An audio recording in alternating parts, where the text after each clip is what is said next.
The greatest feeling in the world was holding my own gun. I'm hypertensive, but all my decisions been wholesome. My independence had me flipping on siblings I stole from. Said I'm just big and loud. Well, £1/2 pound is my silent treatment. I punched out plugs I could've stopped from eating. Jackie Gleason on the TV while his mama's sleeping. That plate was made, or he got that chick filleted like she Polynesian. The fucking niggas do to me though. So I stand there blinded while my jewelry glow.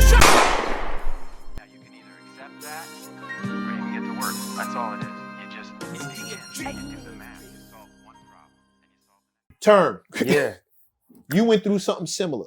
Yeah. Being not from New York, but getting your break in New York, Right. where you could have just stayed quiet, and not stayed quiet and been a white guy, but you could have stayed quiet and let everybody think that you were a New Yorker. Right. Right. But instead you're putting Boston on the map in a very different way.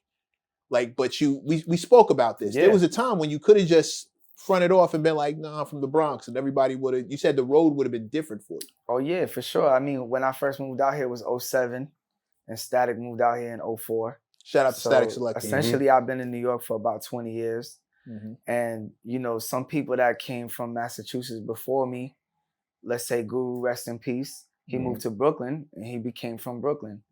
And his path went different. So if I was Termanology from the Bronx, you know, my path could have went different. But I felt like me being born in Lawrence, Massachusetts, it was like I had to put that on the map. I had to try hard to really rep where I was born and where I was really from. Because you got to go back home and you got to look in the mirror. Your mom know where you from. Your cousins, people you went to school with. It's like, you know, so I just thought it was the harder road traveled. Because when I first started doing shows out here, it would be like, give it up for Termanology from Boston.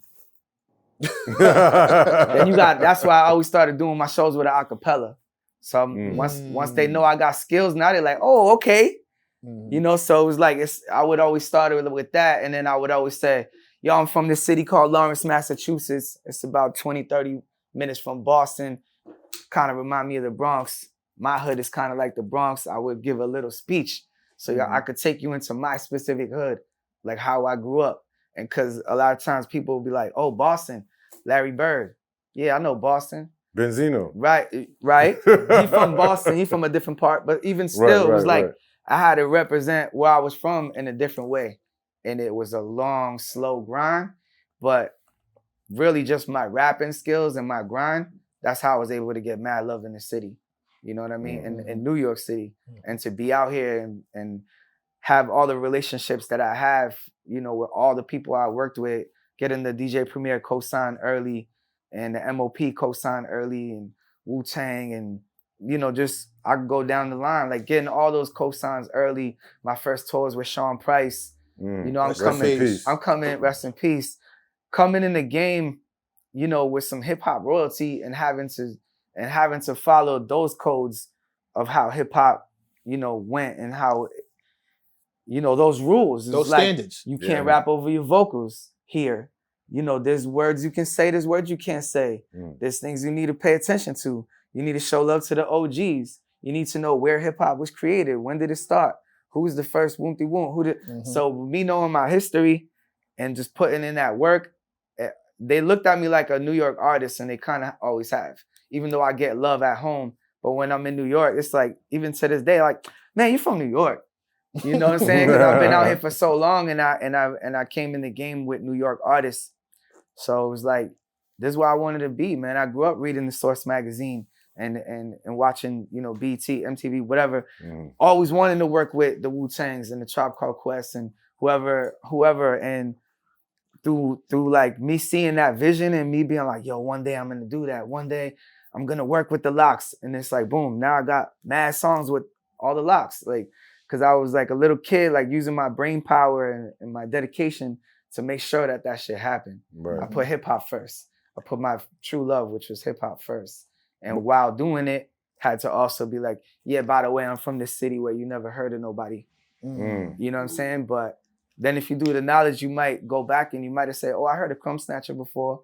You know, he was underground, but he was making a lot of noise in his time.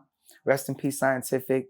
So it was a couple rappers from my hood that made noise in New York and globally, but I came in the internet era. They didn't have the internet. So Right. it was like Paul was saying, you might have not never knew how Crumb looked or Rest in Peace Scientific. I came in right at the time in MySpace. So, you know what I'm saying? I was able to become an internet sensation and blow up in the blog era. Mhm. So I blew up in a different way that nobody from my hood ever did. You know what I mean? So what was yeah, it? What it's was been a that journey? what was that first experience like coming from your city, your town, and coming to New York on some rapping shit? Shit, my first show, I opened up for Coogee Rap. That's crazy. And Jesus. Your Immortal first show? Technique, my first show out here. I opened up for Coogee Rap and Immortal Technique. It was like a sold out show. Jesus Christ. That No sound like a pressure. good show, right? Damn. Heavy brother. hitter. Yo, like a I good just show. remember- I met him through Sean Price. I'm like, That's yo, a fact. Yeah. Sean Price, I was yeah, always son, running- get busy. Yeah, that was my And I man. seen him pop up again with Yeah. Lil Fame and them Yeah, had a Fizzy. video shoot with Coogee rapping them. That's a fact. I'm like, crazy. yo, who is this nigga right Right, here? Yeah, right. that's kind of like how I always got my shit too, because I would be with all these goats and all these fucking grimy Brooklyn dudes, and they're like, "Who the fuck is this little Puerto Rican That's a kid?" fact. You know what I'm saying? So it's I kind remember. of I go to SOBs with the whole M.O.P. and I'll be the only one that don't look like them. They're just like, "Who the fuck is this guy?" So, but yeah, my first experience, I'll never forget it. I just remember walking around like, yo, that's Just Blaze. Yo, that's Saigon. That's this one and that one.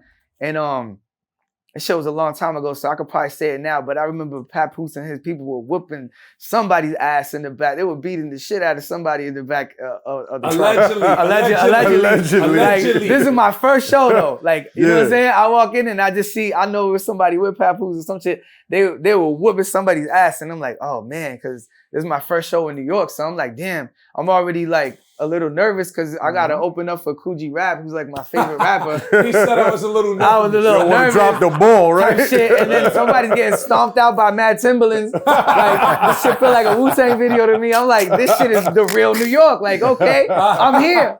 So, you know, I go up, I believe it was called Lions Den. I don't know if y'all Oh, remember that. shout out to Lions Yeah. Den. I know Right. exactly where So that yeah, is. this is 2004.